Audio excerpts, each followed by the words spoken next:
Bismillahir Rahmanir Rahim. In the name of Allah, most gracious, most merciful. All praise be to Allah, the Lord of the heavens and the earth, and peace and blessings be upon our beloved messenger Muhammad sallallahu alaihi wasallam. O Allah, grant us knowledge, wisdom and sincerity. Dear brothers and sisters, I'm your host Hatim al-Abdussalam. I salute you all with the salutation of the people of paradise. Assalamu alaikum wa rahmatullahi wa barakatuh. Please join me in welcoming my distinguished guest, Sheikh Kahlan bin Nabhan al-Kharusi, the Assistant Grand Mufti of the Sultanate of Oman. Assalamu alaikum, Sheikh. Wa alaikum salam wa rahmatullahi, Brother Hatim. And I would like as well to welcome all our audience. Assalamu alaikum wa rahmatullah. May Allah the Almighty guide us all to the right path and shower our lives with His mercy. Sheikh, thank you again for joining us on the show, and we also wanted to thank our listeners who have been tuning in every week and following the program, and some of them who have sent feedback about the program.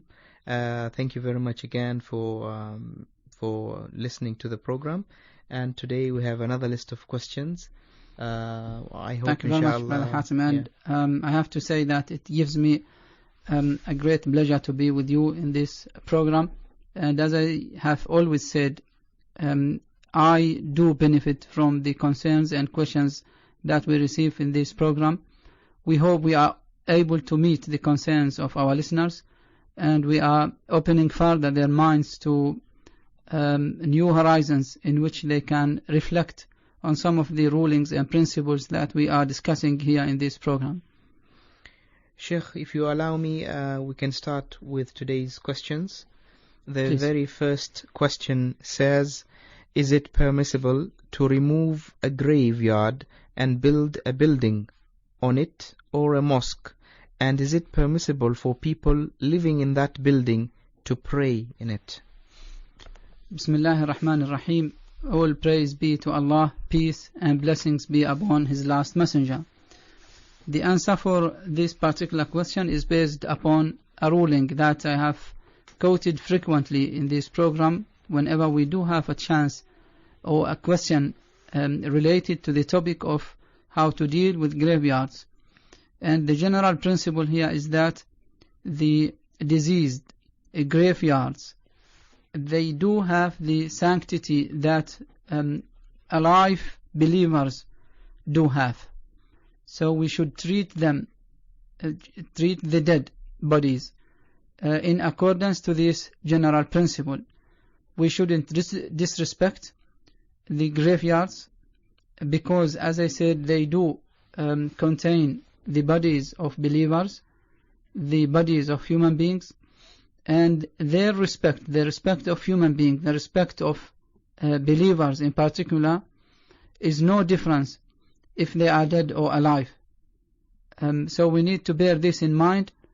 This is the general principle. But if there is a graveyard, a single graveyard, or just a few graveyards that are placed in a place that is necessarily needed for a general interest, for a public interest, then that particular place needs to be visited by Muslim scholars and authorities, and then they are going to take the decision in which they are going to balance between the public interests required and the private respect that those graveyards deserve.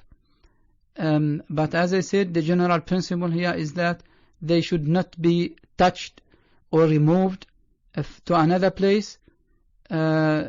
But if there is a real necessity for that, then such a decision must be taken by the authorized authority, in which Muslim scholars must discover the history of the graveyard and then balance, as I said, between how to respect and maintain the sanctity of graveyard and at the same time find solutions.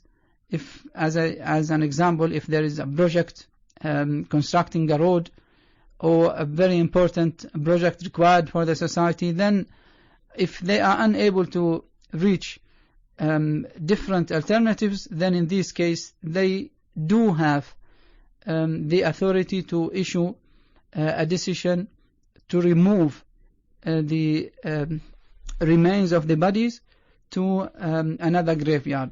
But this, as I said, has to go through particular procedures. Otherwise, the general principle is that we are asked to maintain the sanctity and to respect graveyards.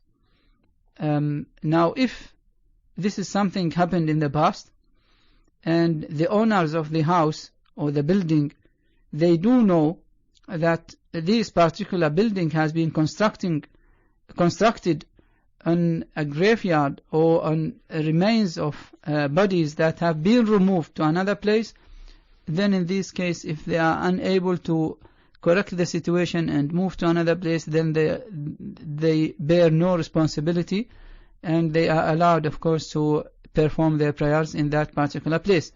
But if the graveyard is still there, and the construction took place on the graveyards, then they are not allowed to perform prayers on the graveyard, and they are asked to try and avoid even walking on the graveyard or disrespecting the graveyard. This can be done through isolating the graves from the rest of the building, or even making some partition within the building itself to maintain the sanctity of the graveyard. But this doesn't mean, of course, to add secrecy to the place, but it is just to respect the dead as the alive human being deserve to be respected. Allah Ta'ala knows best. Thank you, Sheikh. The next question says, is eye transplant allowed in Islam? Well, this is one of the contemporary issues that are discussed in circles of Muslim scholars, in many conferences, and the conclusion that contemporary scholars have reached, that it is, yes, allowed when it is done for a sound reason. Like if the patient is about to lose eye seeing, to lose his or her vision, her sight or his sight, then and there is no other alternative, then yes, in this case it is allowed to do the eye transplant. But there must be a lot of caution when doing this, because such a decision must be the last alternative, must be the last option to be taken. Let them search and try and find other solutions. If the patient can be treated, then that's it. If there is no big harm that can be caused to the patient, then they shouldn't do so. They should avoid eye transplant. But if the patient is about to lose vision, to lose eyesight, then in this case, yes, it is permissible because of necessity. Well, Allah knows best. استغفر الله ونتوب إليك استغفر الله ونتوب إليك نستغفر الله ونتوب إليك استغفر الله ونتوب إليك نستغفر الله ونتوب إليك استغفر الله ونتوب إليك نستغفر الله ونتوب إليك استغفر الله ونتوب إليك نستغفر الله ونتوب إليك استغفر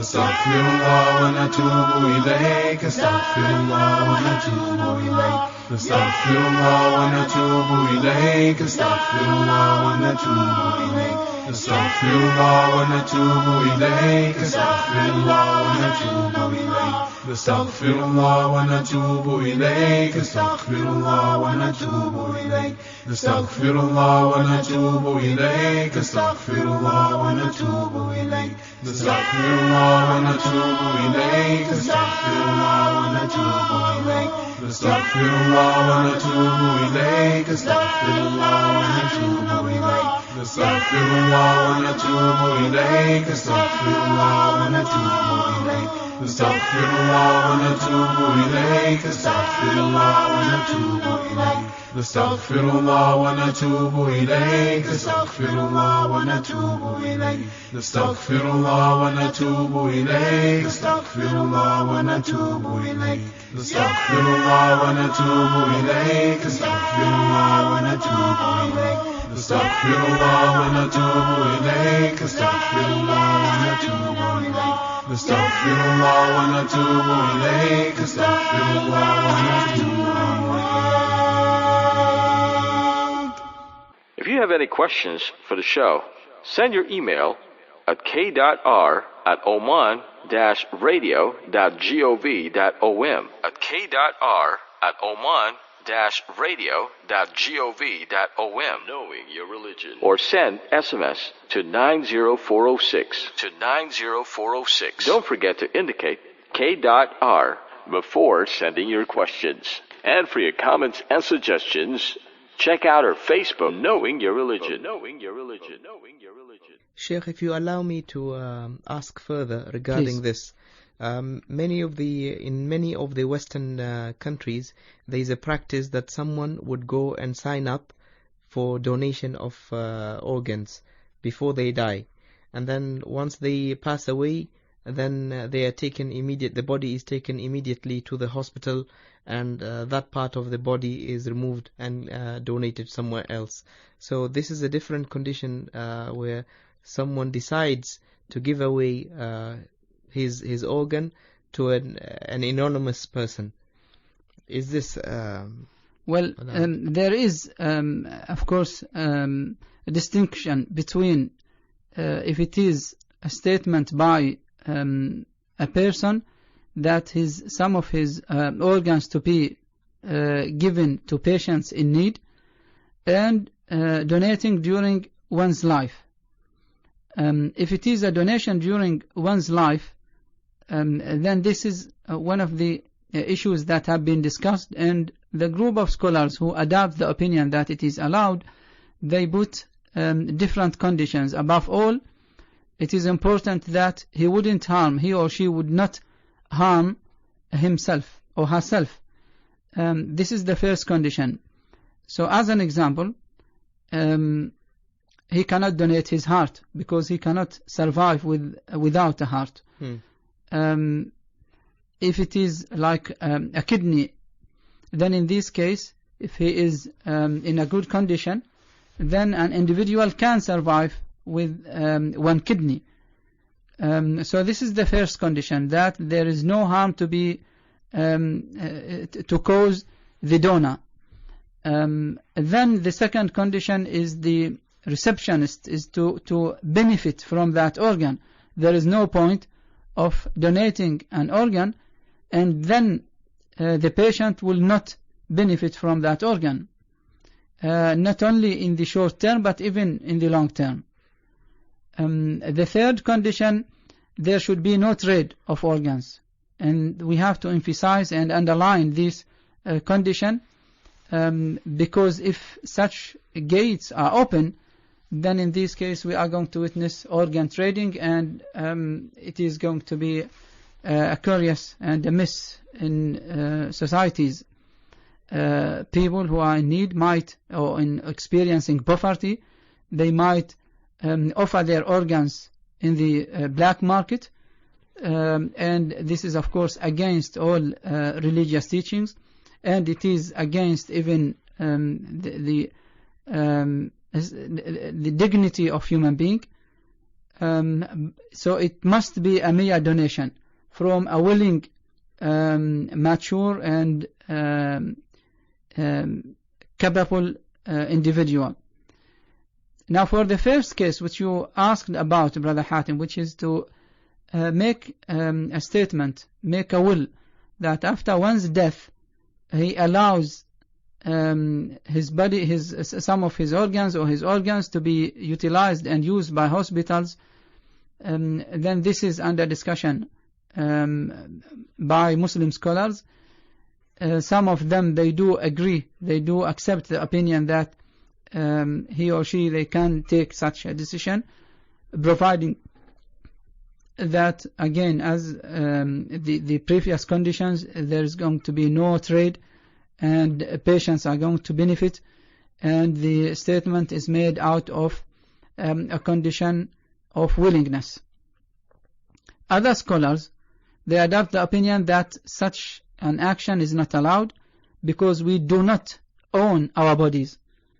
So we cannot give any of our organs to other people because we do not own our own selves. We cannot cause any damage, any harm to ourselves. We cannot commit suicide. This is not allowed in Islam, and accordingly it is not allowed to give to an individual to donate or to make a statement or a will that his organs to be given to patients in need. Yet this evidence, this piece of evidence that we do not own our bodies, although it is true, but from my point of view, it is not relevant to the topic discussed here.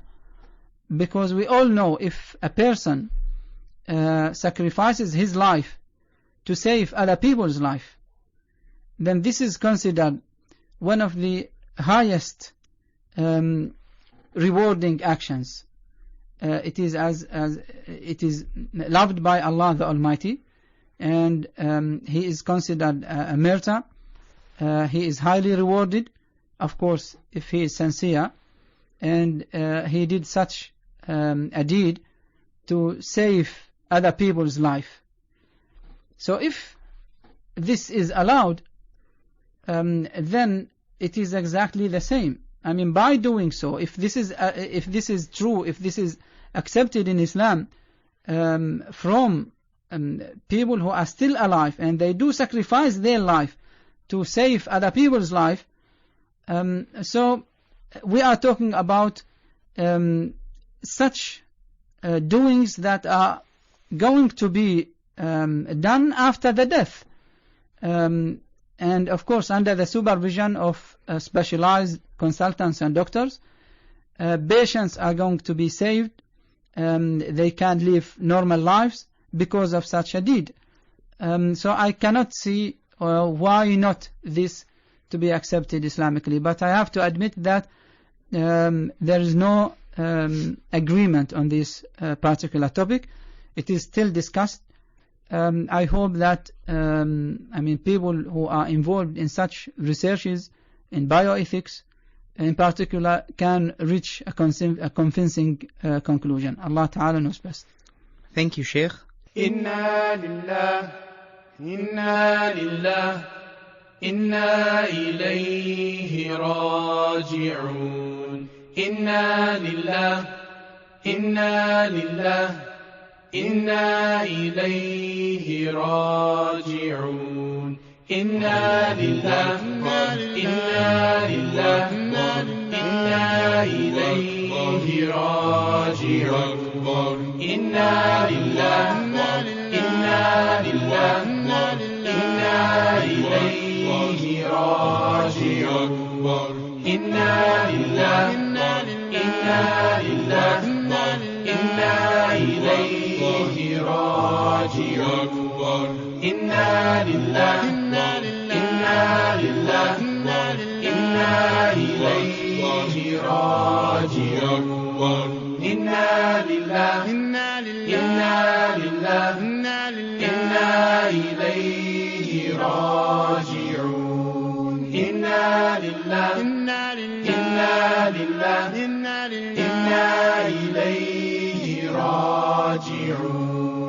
Inna lillah, inna lillah, inna ilayhi raji'un. Inna lillah, inna lillah, inna ilayhi raji'un. Inna lillah, inna lillah, inna ilayhi raji'un.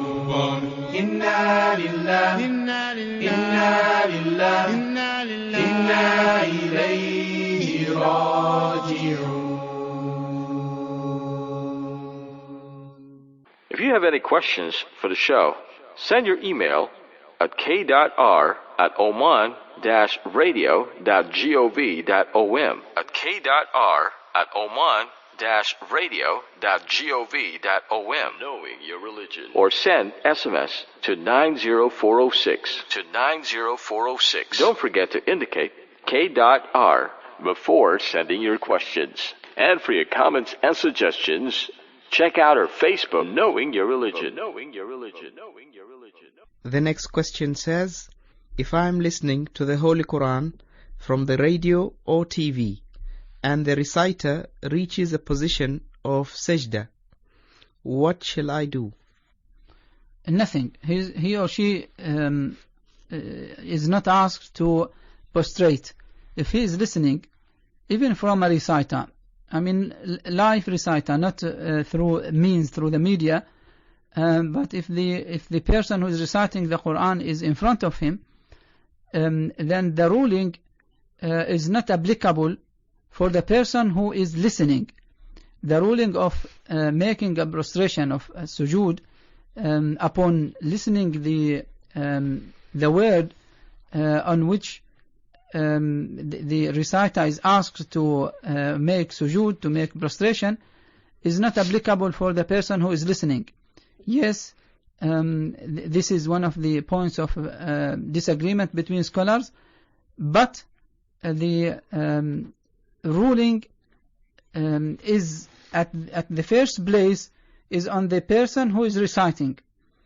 Then it is recommended for the attendees who are listening to prostrate as well. But if he or she is listening through media, radio or TV, then they are not obliged to do the sajda. Yes, they can. If the question, are they allowed? Yes, they are allowed, but it is not a must. Allah Ta'ala knows best. Thank you, Sheikh. The next question says, is it permissible to pray Salat al-Janaza for a deceased person who never prayed during his life and drank alcohol? Well, although he has been committing big sins, but if it is well known that he is still a Muslim, he hasn't refuted the Shahada, then in this case it is one of his rights that the funeral prayer to be performed upon his body, but this should be done by normal people, not the dignitaries in the society, not the people who are going to be imitated by others, but normal Muslims in the society, a few of them, because this is one of the rights of them, and the destiny is of course in the hands of Allah, the Almighty. Fate is in the hand of Allah, salvation is in the hands of Allah.